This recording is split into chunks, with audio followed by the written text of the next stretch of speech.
Yusek Rocky, let's proceed to the media questions. Yes, thank you, Secretary Andanar. From Cedric Castillo for DOH po ito, Yusek Vergere.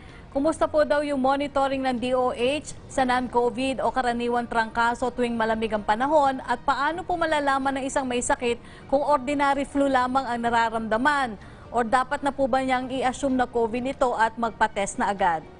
Yusek Vergere. Yusek Vergere? Okay. Pupuntahan muna natin si Secretary Galvez. Secretary Galvez, may tanong po mula kay Karen Lema ng Reuters for Secretary Galvez.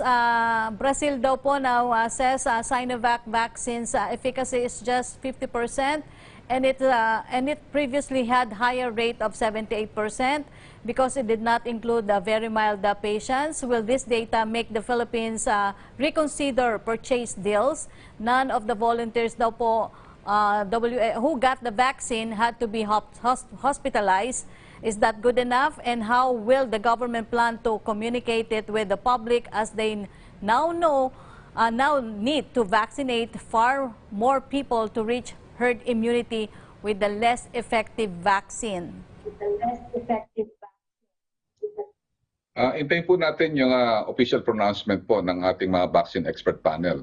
Yun lang po, mga pronouncement ng mga different news. At ang ano po natin talaga dapat scientifically proven at meron pong tinatawag tayo na evaluations yung different regulatory authorities.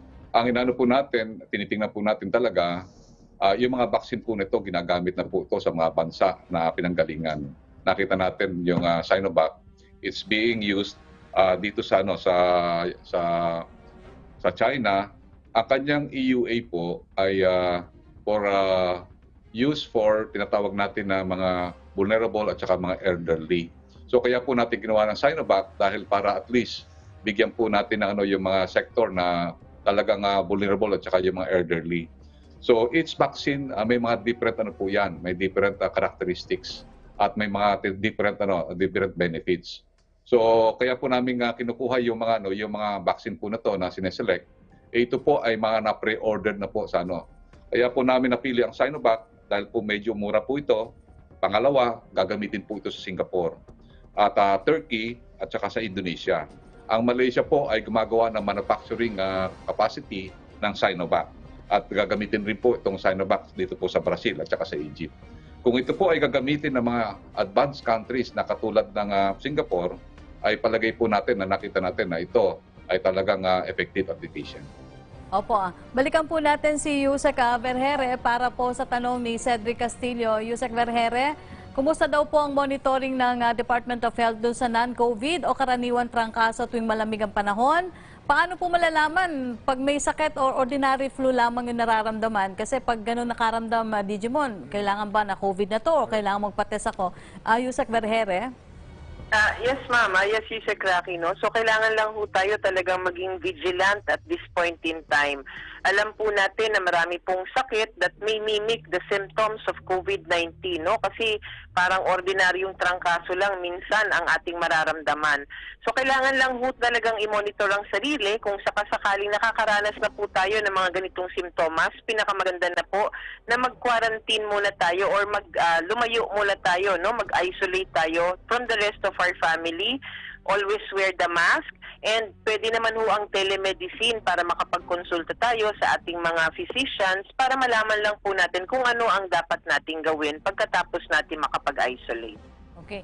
Tanong naman po ni Tina Panganiban Perez ng GMA7 para po kay Secretary Galvez. Secretary Galvez, ito po ang tanong niya, what was discussed in your recent meeting daw po with local government officials? Did they raise daw po any concerns specifically about vaccine procurement and distribution? And how will COVID vaccines be distributed to LGUs? Kasi some LGUs daw po have bigger population than others. Some allocated their own funds while some couldn't. With all LGUs need to conduct a vaccination simulation regarding po ito sa distribution ng vaccines. So, nakausap na po namin ang NCR mayors at saka yung League of City Mayors, pati po sila Governor Dax, nakausap po namin, at mamaya po mag-uusap po na kami ng mga provincial governors.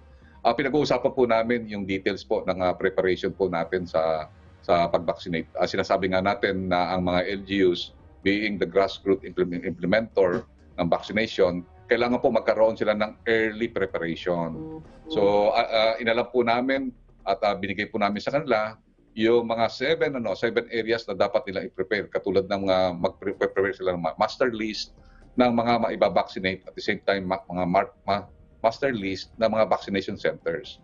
Sa pagpupulong po namin, naging napaka-productive dahil binigyan din po namin ang lahat ng mga responsibilities ng mga LGUs, particularly yung information drive, para magkaroon ng mataas na public uptake ang ating mga kababayan. Ang napag-usapan din po namin kung paano po gagawin yung tripartite agreement para maging organized. Sinabi po namin sa kanila na dapat i-involve nila ang kanilang provincial governor. Sila po ang magko-consolidate ng order, at saka po yung tinatawag natin yung sa mga regional. And also they can use the League of Cities at saka yung League of Provincial Governors para po magkaroon po na tinatawag nating united effort sa pagbibili ng mga vaccine. Sinabi rin po namin sa kanila na yung mga probinsya at saka mga mayors na hindi makakabili, kami po ang magbibigay ng vaccine. At saka po yung mga pagkukulang ng mga iba, kami po ang magpupuno. Kami rin po ang mag-i-in charge through the DOH doon sa mga supply agreements. Kami po ang magbabayad sa mga cold chain, at the same time, yung lahat ng mga syringes, yung mga cottons, at saka yung mga PPE, ang national government po ang magpo-provide.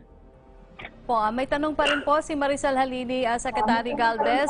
Ano daw po ang status ng Sinovac? Will the government pay for it, or will it be donated by China? How soon do we expect the EUA to be approved? Nakita po namin ang EUA ma-approve po before February 20. At yun po ang arrangement po namin. Maganda po ang pagpaplano namin dahil kasi alam na po namin kung ilan ang darating kada buwan. Darating po ng February, 50,000, and then March, 950,000, at susunod na mga buwan, 1 milyon at saka mga 2 milyon at 3 milyon kada buwan. Ang FDA po, mayroon po tayong tinatawag na parallel pathway para sa regulatory requirements ng Sinovac. At ang maganda po dito ay talagang nagpupulong po both ang embassy, ang Sinovac company at ang ating diplomatic area dito sa Pilipinas. Nung isang araw, nakapag-usap kami sa kanilang Hong Kong office, at napakaganda po ng ino-offer po sa atin. At talaga pong natutuwa po kami dahil kasi at least mayroon na tayong definite na 25 million na darating kada buwan.